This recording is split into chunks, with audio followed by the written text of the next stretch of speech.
কি করতে পারি, এবং একটা যদি আমি সফল ক্যারিয়ার লিড করতে চাই তাহলে আমার ক্যারিয়ার প্ল্যানিংটা কেমন হওয়া প্রয়োজন? জি, অত্যন্ত গুরুত্বপূর্ণ একটা বিষয় যে আসলে ক্যারিয়ার ভাবনার মধ্যে এটা অত্যন্ত গুরুত্বপূর্ণ একটা পার্ট আমরা বলতে পারি যে সাবজেক্ট সিলেকশন। যে আমি যে বিষয়ে পড়ালেখা করছি সেই বিষয়টা আসলে আমি কতটুকু সেটা আমার চয়েসেবল, জি। আমি আমার চয়েস করি কিনা আমি সেই সাবজেক্টটা, সেটা কিন্তু অনেক গুরুত্বপূর্ণ একটা বিষয় রাখে ক্যারিয়ার গঠনের ক্ষেত্রে। আমরা এক্ষেত্রে যেটা বলতে পারি যে আল্লাহ প্রদত্ত প্রত্যেকটা মানুষের মধ্যেই একটা কম্পিটিটিভ অ্যাডভান্টেজ আল্লাহর পক্ষ থেকে আল্লাহ দান করেন। কম্পিটিটিভ অ্যাডভান্টেজটা বলতে যেটা বোঝানো হয় সেটা হচ্ছে প্রত্যেকটা মানুষের জীবনের সর্বোচ্চ সক্ষমতা। অর্থাৎ আমার জীবনে সর্বোচ্চ সক্ষমতা যেই কাজটাতে আমার পছন্দ হয় সেটাকেই বলা হচ্ছে কম্পিটিটিভ অ্যাডভান্টেজ, যেটা আল্লাহ প্রদত্ত প্রত্যেকটা মানুষের মধ্যে এটা আছে।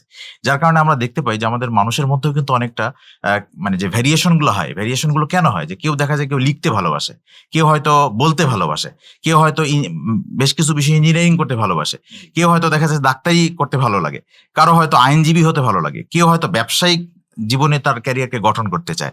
এই যে এক একজন মানুষের যে এক একটা কম্পিটিটিভ অ্যাডভান্টেজ আছে, সেই জায়গাটায় যদি সে মানে নিজেকে না বুঝে মিন না করে যদি সে গাইড করে নিজেকে, তখন তখন কিন্তু দেখা যায় তার ক্যারিয়ার গঠনের ক্ষেত্রে একটা প্রতিবন্ধকতা তৈরি হয়। তো সেক্ষেত্রে আমরা যেটা মনে করি যে ক্যারিয়ার প্ল্যানিং এর ক্ষেত্রে বা ক্যারিয়ার গঠনের জন্য সাবজেক্ট চয়েস এটা অত্যন্ত গুরুত্বপূর্ণ একটা বিষয়। আর এখানে যে আমাদের যে গোলটা সেট হয়, বিশেষ করে ক্যারিয়ার মানে গঠনের ক্ষেত্রে যে গোলটা আমাদের সেট করা দরকার, এই গোলটা কিন্তু অনেকে আমরা সেট করি না। আমরা মনে করি যে আমাদের একটা পড়ালেখা করলেই মনে হয়ে গেল, একটা সাবজেক্টে মনে হয় পড়ছি এমনিতেই, যে আমি আমার জাস্ট একটা ডিগ্রি অর্জন করলেই মনে হয় একটা হয়ে গেল।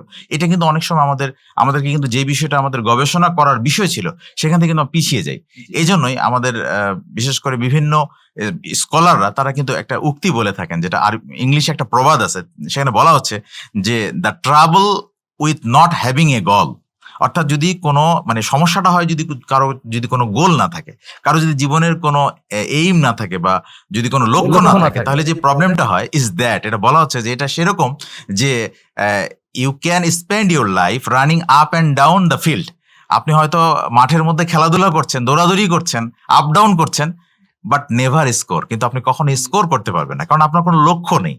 এই জন্য লক্ষ্য না থেকে যদি আপনি এভাবে চলাফেরা করেন, তখন দেখা যাবে যে আপনি অনেক দৌড়াদৌড়ি তো করলেন, জীবনে অনেক কিছু আপনি প্রচেষ্টা চালাইলেন, কিন্তু আপনার সফলতার দ্বার প্রান্তে আপনি পৌঁছাতে পারবেন না।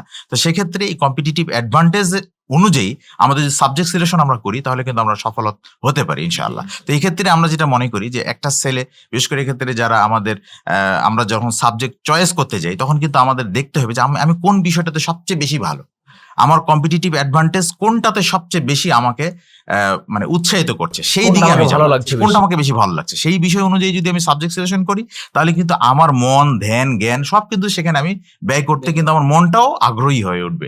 তো এটা কিন্তু গুরুত্বপূর্ণ একটা বিষয় সাবজেক্ট সিলেকশনের ক্ষেত্রে। আর সাবজেক্ট সিলেকশন ভুল হলেই কিন্তু ক্যারিয়ার সফলতার ক্ষেত্রে কিন্তু অনেক সময় প্রতিবন্ধকতা আমাদের তৈরি হয়।